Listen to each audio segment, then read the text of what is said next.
नमस्कार। प्रांजल ज्ञान गंगा में आप सभी का स्वागत है। हम संक्षिप्त महाभारत का पाठ कर रहे हैं जिसमें कि वन पर्व चल रहा है। कल हमने भीम के हाथों जयद्रथ की दुर्गति और बंधन तथा युधिष्ठिर की दया से छूटकर तपस्या करके उसका वर प्राप्त करने की कथा को पढ़ा था।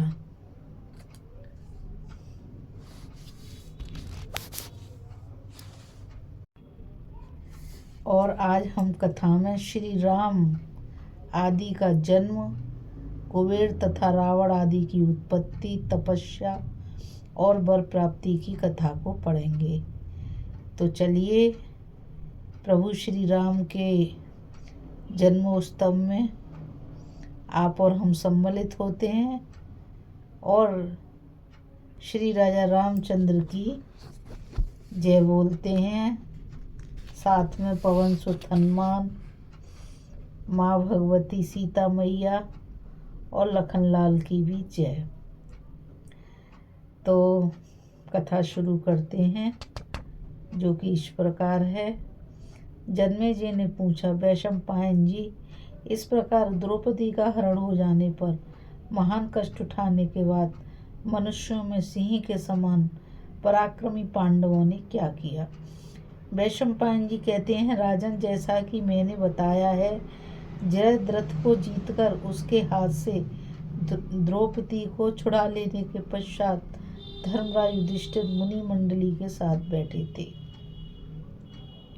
महर्षि लोग भी पांडवों पर आए हुए संकट के कारण बारंबार शोक प्रकट कर रहे थे। उनमें से मार्कंडेय जी को लक्ष्य करके युधिष्ठिर ने कहा, भगवान, आप भूत, भविष्य और वर्तमान सब कुछ जानते हैं। देवर्षियों में भी आपका नाम विख्यात है। आपसे मैं अपने हृदय का एक संदेह पूछता हूँ, उसका निवारण कीजिए। यह सौभाग्यशालिनी द्रुपद कुमारी यज्ञ की वेदी से प्रकट हुई है। इसे गर्भवास का कष्ट नहीं सहना पड़ा है। महात्मा पांडु की पुत्रवधू होने का भी गौरव इसे मिला है। इसने कभी भी पाप या निंदित कर्म नहीं किया है। यह धर्म का तत्व जानती है और उसका पालन भी करती है। ऐसी स्त्री का भी पापी जयद्रथ ने हरण किया। यह अपमान हमें देखना पड़ा। सगे संबंधियों से दूर जंगल में रहकर हम तरह तरह के कष्ट भोग रहे हैं। अतः हम आपसे पूछते हैं, आपने हमारे समान मंदभाग्य पुरुष इस जगत में कोई और भी देखा या सुना है? मार्कंडेय जी बोले, राजन, श्री रामचंद्र जी को भी वनवास और स्त्री वियोग का कष्ट भोगना पड़ा है। राक्षस राज दुरात्मा रावण माया जाल बिछाकर आश्रम पर से श्री रामचंद्र जी की पत्नी सीता को हर ले गया था। जटायु ने उसके कार्य में विघ्न खड़ा किया तो उसने उसको मार डाला। फिर श्री रामचंद्र जी सुग्रीव की सहायता से समुद्र पर पुल बांधकर लंका में गए और अपने तीखे बाणों से लंका को भस्म कर सीता को वापस लाए। युधिष्ठिर ने कहा, मुनिवर, मैं पुण्य कर्मा श्री रामचंद्र जी का चरित्र कुछ विस्तार के साथ सुनना चाहता हूँ। अतः आप बताइए कि श्री रामचंद्र जी किस वंश में पैदा प्रकट हुए थे, उनका बल और पराक्रम कैसा था। साथ ही यह भी कहिए कि रावण किसका पुत्र था और उसका श्री रामचंद्र जी से क्या बैर था। मार्कंडेय जी बोले, इक्ष्वाकु के वंश में एक अज नाम से प्रसिद्ध राजा हुए। उनके पुत्र थे दशरथ, जो बड़े ही पवित्र आचरण वाले और स्वाध्यायशील थे।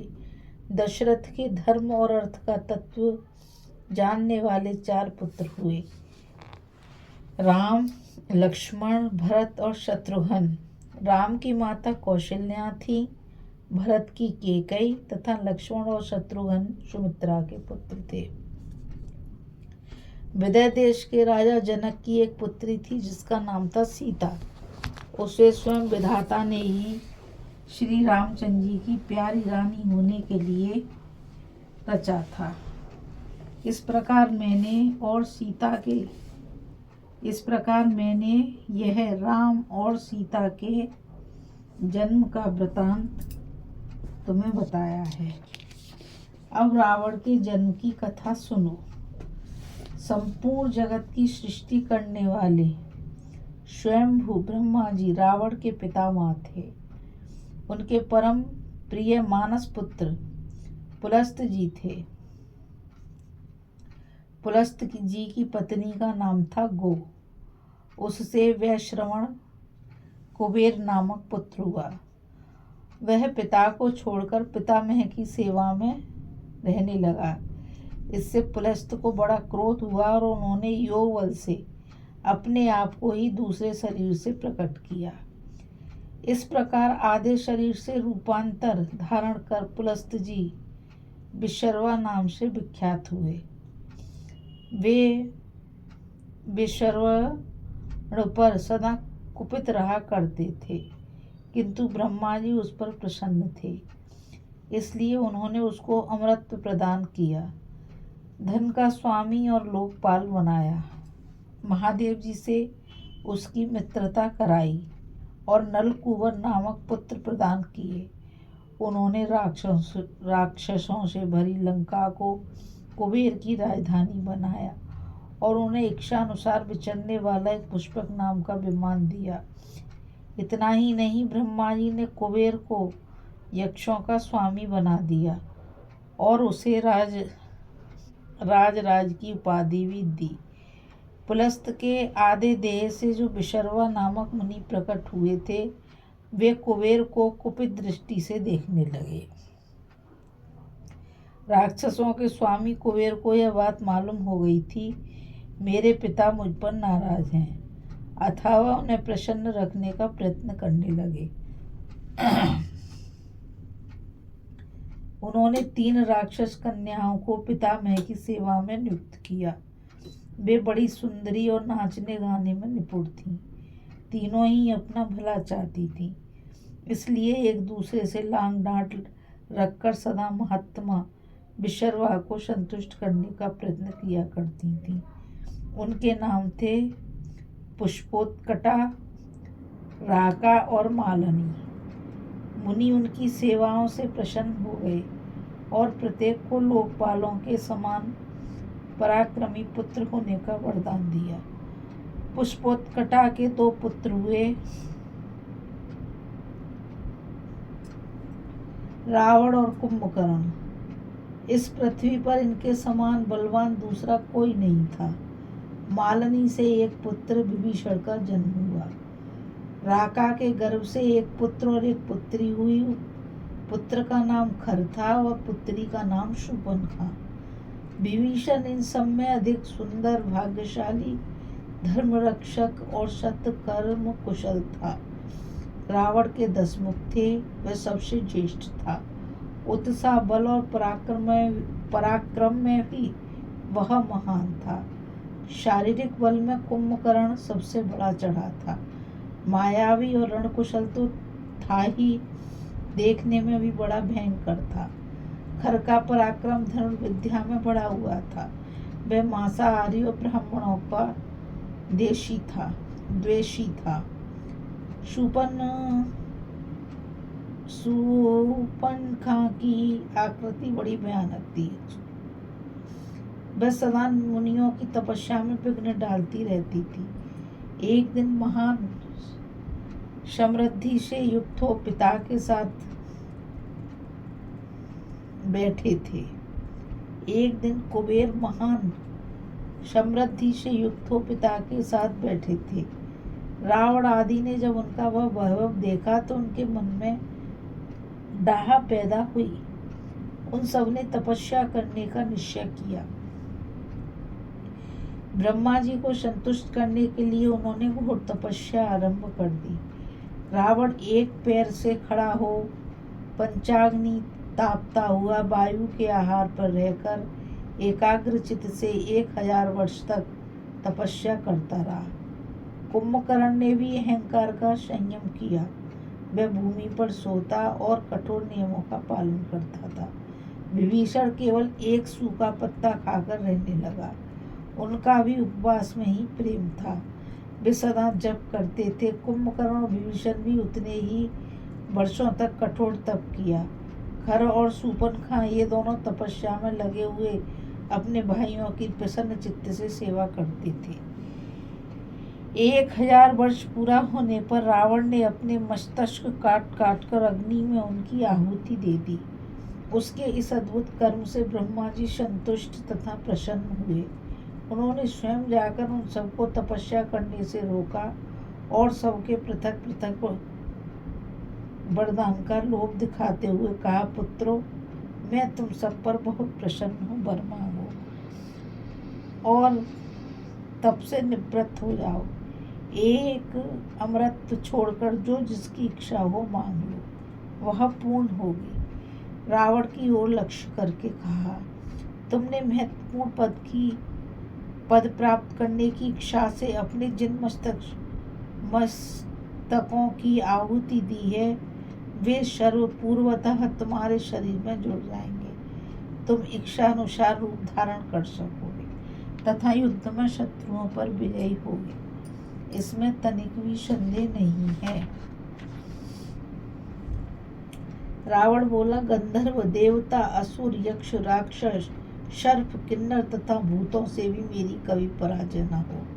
ब्रह्मा जी ने कहा, तुमने जितने लोगों का नाम लिया, इनमें से किसी से भी तुम्हें भय नहीं होगा, केवल मनुष्य हो सकता है। उनका ऐसा कहने पर रावण बहुत प्रसन्न हुआ। उसने सोचा, मनुष्य मेरा क्या कर लेंगे, मैं तो उनका भक्षण करने वाला हूँ। इसके बाद ब्रह्मा जी ने कुंभकर्ण से भक्षण करने वाला हूँ। इसके बाद ब्रह्मा जी ने कुंभकर्ण से वरदान मांगने को कहा। उसकी बुद्धि मोह से ग्रस्त थी, इसलिए उसने अधिक काल तक नींद लेने का वरदान मांगा। ब्रह्मा जी उसे तथास्तु कहकर विभीषण के पास गए और बारंबार कहा, बेटा, मैं तुझ पर बहुत प्रसन्न हूँ, तुम भी वर मांगो। विभीषण ने कहा, भगवान, बहुत बड़ा संकट आने पर भी कभी मेरे मन में पाप का विचार न उठे तथा बिना सीखे ही मेरे हृदय में ब्रह्मास्त्र के प्रयोग की विधि स्फुरित हो जाए। ब्रह्मा जी ने कहा, राक्षस योनि में जन्म लेकर भी तुम्हारा मन अधर्म में नहीं लगा, इसलिए तुम्हें अमर होने का भी वर दे रहा। मार्कंडेय जी कहते हैं, इस प्रकार वरदान प्राप्त कर लेने पर रावण सबसे पहले लंका पर ही चढ़ाई कर दी और कुबेर को युद्ध में जीतकर लंका से बाहर कर दिया। भगवान कुबेर लंका छोड़कर गंधर्व, यक्ष, राक्षस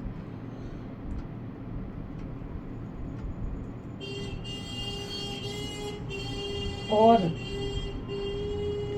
किन्नरों के साथ गंधमादन पर आकर रहने लगे। रावण ने उनका पुष्पक विमान भी छीन लिया। इससे रुष्ट होकर कुबेर ने श्राप दिया, यह विमान तुम्हारी सवारी में नहीं आ सकता। जो युद्ध में तुम्हें मार डालेगा उसी को यह वहन करेगा। मैं तुम्हारा बड़ा भाई और मान्य था, फिर भी तुमने मेरा अपमान किया है। इसका फल यह होगा कि बहुत जल्द तुम्हारा नाश हो जाएगा। विभीषण धर्मात्मा था। वह सत्पुरुषों के धर्म का विचार करके सदा कुबेर का अनुसरण किया करता था। इससे प्रसन्न होकर कुबेर ने अपने भाई विभीषण को यक्ष और राक्षसों की सेना का सेनापति बना दिया। इधर मनुष्य भक्षी राक्षस और महाबली पिशाचों ने मिलकर रावण को अपना राजा बना लिया। दशासन बड़ा उत्कट बलवान था। उसने चढ़ाई करके दैत्यों और देवताओं के पास जितने रत्न थे सबका अपहरण कर लिया। सारे संसार को रुलाने के कारण उसका रावण नाम सार्थक हुआ। देवताओं को तो वह सदा भयभीत किए रहता था। इस कथा में बस इतना ही। अभी हम श्री राम आदि का जन्म, कुबेर तथा रावण आदि की उत्पत्ति तपस्या और वर प्राप्ति की कथा को पढ़ रहे थे। कल हम कथा में देवताओं का रीछ और वानर योनि में जन्म लेने की कथा को पढ़ेंगे।